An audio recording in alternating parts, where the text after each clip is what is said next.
रामायण ज्ञान यज्ञ में सम्मिलित होने का अवसर मिला है। ये विवेक जागृत करता है, दिशा दिखाता है, निराशा आशा में बदलता है। ये यज्ञ कायरता दूर होती है, उदासीनता दूर होती है, निराशा दूर होती है, आशा की किरण जागृत होती है। अब जीवन है, सुख दुख आता है और आता रहेगा। बहुत बार ऐसा देखा गया है, हम देखते हैं कोई गलती नहीं है, कोई अपराध नहीं किया,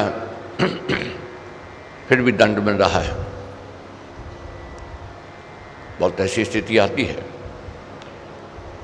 अब राघव जी को सब कहने लगे आपका क्या अपराध है, आपने कौन सा कोई अन्याय किया जो आपको दंड मिले, आप क्यों वनवासी बनो।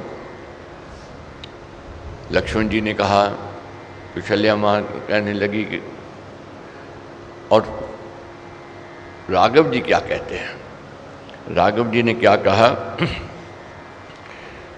जिसका कारण दिख ना पावे, ऐसा दुख सुख दुख भय जो आवे, हानि लाभ कोप तथा आवे, जन्म मन ये देव कहावे।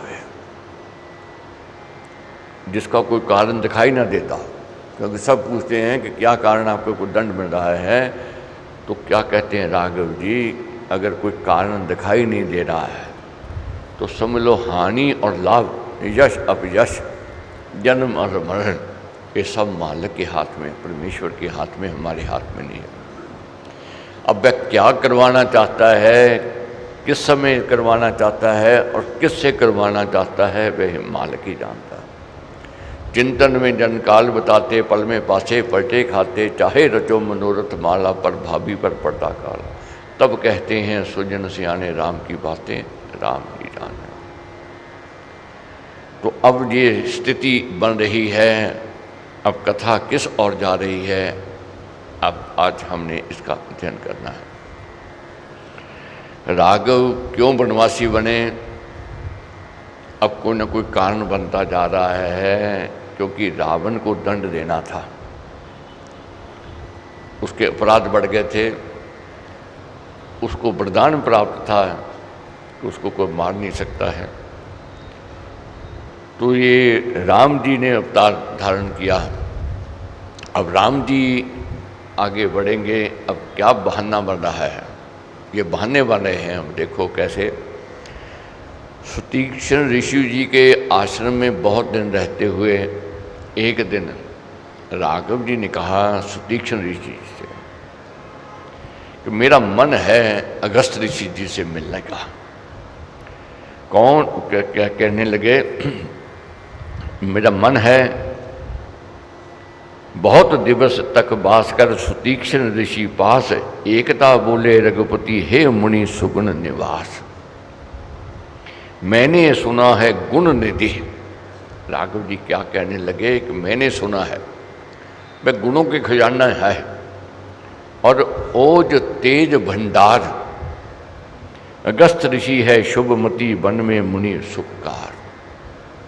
और मैं चाहता हूँ उनके साथ रहूँ, उनकी सेवा करूँ, इसलिए मेरे को आप बताइए कहाँ रहते हैं हम, कौन दिशा में है ऋषि, कौन स्थान का नाम, रहता कितनी दूर है वह बल यश का धाम।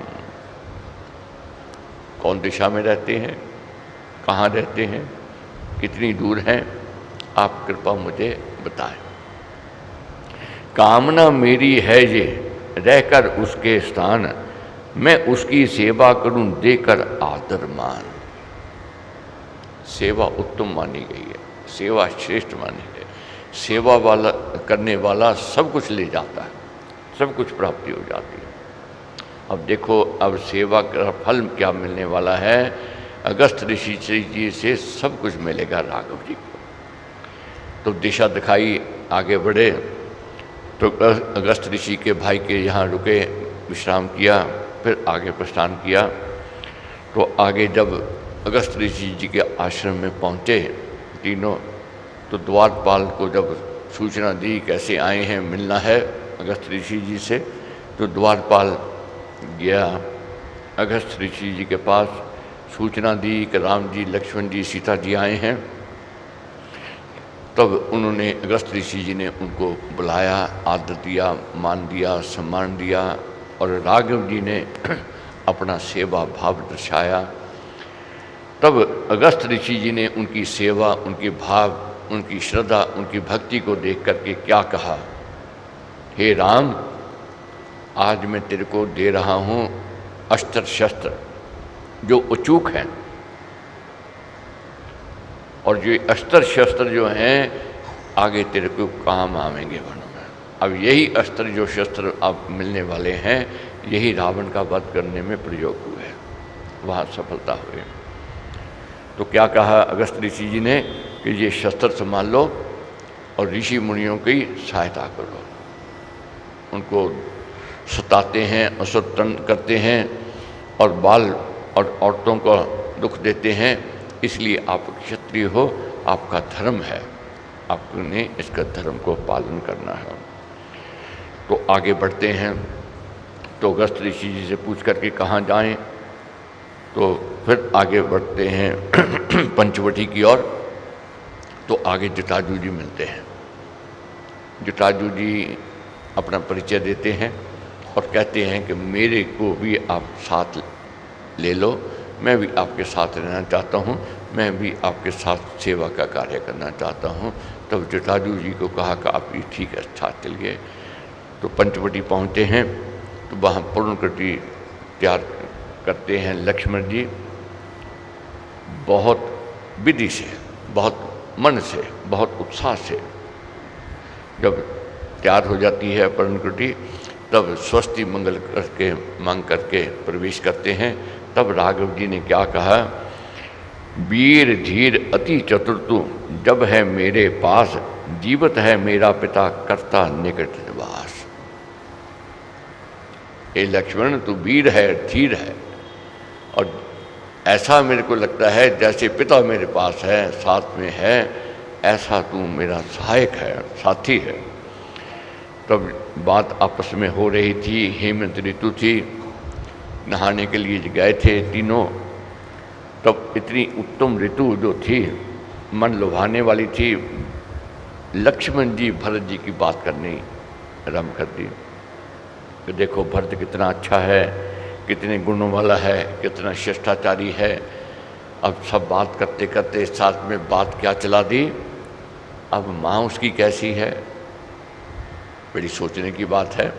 कैसा पुत्र का स्वभाव और कैसा माँ का स्वभाव।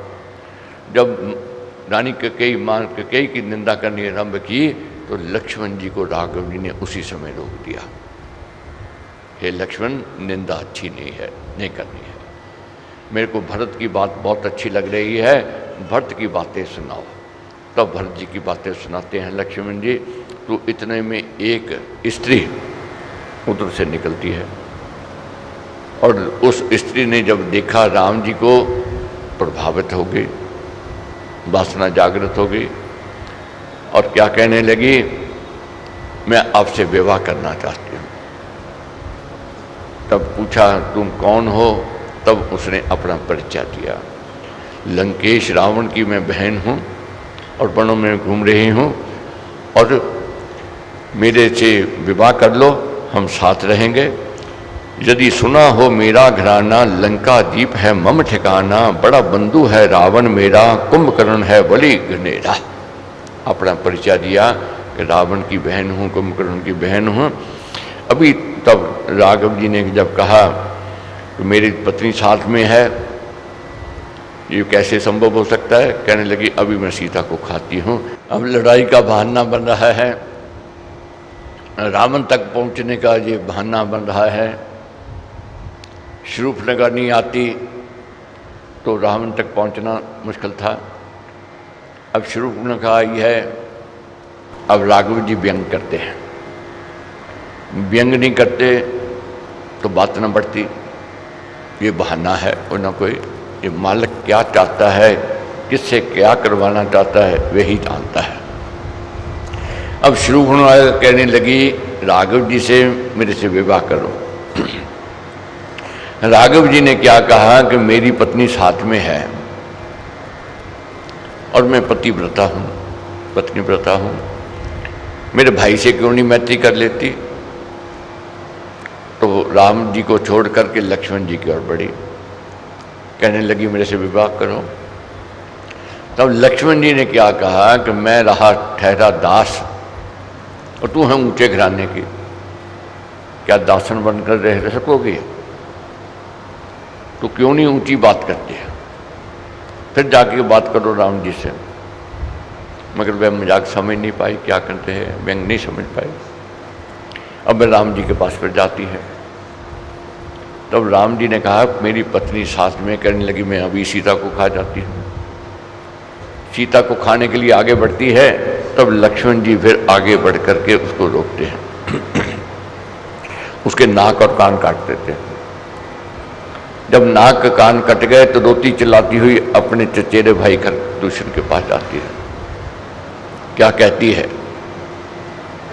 रावण ने आपको यहाँ पर भेजा है इसलिए नहीं कि असुरों का अपमान हो गया, अनादर हो गया असुरों का अपमान हो रहा है, अनादर हो रहा है।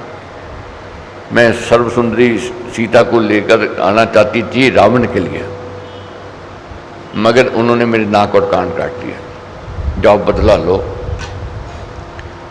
तब 14 सैनिक भेजे जाते हैं। राम जी ने उनको रोका। राम जी कहने लगे देखो भाई हम वनवासी हैं, कंदमूल फल खाने वाले हैं, किसी को सताते नहीं, किसी को दुख नहीं देते, किसी को पीड़ा नहीं देते, किसी से हमारा बैर नहीं है, किसी से हमारी कटुता नहीं है। फिर आप शस्त्र लेकर क्यों आए हो, क्यों मारने के लिए आए हो? मगर उन्होंने एक बात नहीं सुनी। मारधाड़ शुरू हो गई। 14 के 14 मारे गए। जब 14 के 14 मारे गए तब फिर शूर्पणखा जाती है